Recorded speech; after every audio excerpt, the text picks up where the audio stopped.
Let's continue in Revelation chapter 3, and we will look at verses 7 through 13. Again, John is continuing writing down the words from the Lord Jesus Christ. And he says, to the angel of the church in Philadelphia. The city of Philadelphia was located about 30 miles southeast of Sardis. In that word Philadelphia comes from the Greek word which mean brotherly or friendly kind of love. Philadelphia. So to the church, well, the angel of the church, you, John, must write, the Holy One. Again, we know that it's coming from the Lord Jesus Christ. The Holy One, the Lord Jesus Christ, is in the state of being sanctified. He is holy. The Holy One and the True One, the Lord Jesus Christ, is true. He has the quality and essence of trueness. He is actual, certain. He is real. The Lord Jesus Christ is the Holy One and the True One. And he also says that he is the one who has the key of David. And we know that David was king of Israel. In this context, of course, the Lord Jesus Christ has the key that provides access or entrance and exit from God's kingdom. Those people who are within God's kingdom. He administers it. And he says the one who is opening. So he is granting access to God's kingdom. And he says, and not one person or spirit will shut. The Lord Jesus Christ opens and grants you access. There is no person or spirit who can push you out. So the Lord Jesus Christ is the one who is opening, and not one person or spirit will shut. And shutting, if the Lord Jesus Christ shuts the door, then not one person or spirit will be able to open it. The Lord Jesus Christ is king. He rules. So the Lord Jesus Christ is saying the things here. Let's see what he says to this church of Philadelphia. I knew and continue to know. Again, he perceives your works, the deeds that you are performing, those activities where you're expending your energy. He says, look, pay attention. I give before you a door that has been opened. So the Lord Jesus Christ has opened a door to grant access, which not one person is able to shut it. So if the Lord Jesus Christ opens the door, nobody's going to close it. And you have small ability. They have a little power or capability, a small quantity. So they do have a small quantity of ability at their disposal to utilize. And they kept in safekeeping. They are maintaining, being observant of what? Of my word. They are observing the word that the Lord Jesus Christ is giving them.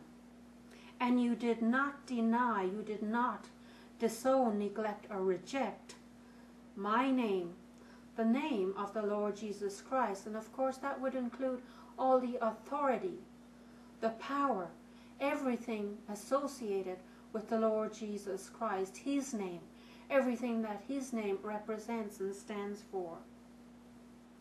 You did not deny my name. Isn't that a wonderful thing to have written down? He continues and says, look, behold, I may give to you from or of the synagogue of Satan. Now let's look at that word again. The location where Satan and his followers gather, that would be a synagogue, an assembly. In this case, it's of Satan. So followers of Satan, those people who are adversarial towards the Lord Jesus Christ, people who assemble against the Lord Jesus Christ. So what does the Lord Jesus Christ say to people in this church of Philadelphia? He says, I may, at some point in the future, it is possible that I would give to you from or of the synagogue of Satan, the people who are saying themselves to be Judeans. So those people in the synagogue of Satan are claiming to be Judeans, that would be of the Judean or Israeli background, as being a descendant, a living descendant, in biology or genealogy, or from Judah and Benjamin or all of Israel. Or the other time that they are called Judeans would be those claiming that they are God's chosen people, covenant people, as being those people adhering to the old covenant, the law of Moses. However, the Lord Jesus Christ saw that these people to whom he was referring were not, in fact, Judeans at all. They were saying that themselves were Judeans, but they were not Judeans. But contrary to being true Judeans, they lie. So these people here in the synagogue of Satan that he's referring to were not Judeans, but instead there were people who told lies. They were committing and talking falsehoods, false statements. They were liars. The Lord Jesus Christ knew that. And he said, look, I will make them for the purpose that they will have come. They will definitely arrive and they will worship before your feet. Yes, they will recognize your superiority. They will demonstrate this by falling down at your feet. And they may know, they would personally know that emphatically, I, the Lord Jesus Christ, loved you. I loved you with God's kind of love. And that you kept my word. Yes, those people in the church of Philadelphia had kept the Lord Jesus Christ's word. That word pertaining to the patient endurance. They kept going regarding what the Lord Jesus Christ had given them to believe. They bore up, no matter what obstacles may have approached or tried to knock them down. They stayed upright in relation to God and the Lord Jesus Christ. The Lord Jesus Christ continues and he says, and I will keep you. I will keep an eye on you. I will take care of you from the hour of temptation. Jesus Christ knew that they would be tempted in the bad sense. That synagogue of Satan, those people in it, evidently were about to tempt this church to bring them away from the Lord Jesus Christ.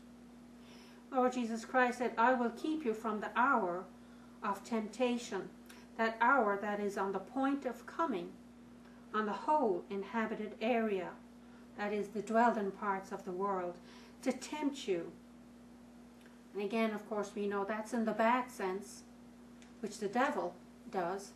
He tempts people to go away from God and the Lord Jesus Christ, from the truth of God's words, to tempt you, the people dwelling down on the earth. So not only was he going to tempt the people in the church in Philadelphia, but also those on the whole of the earth. And the Lord Jesus Christ says, I am coming quickly.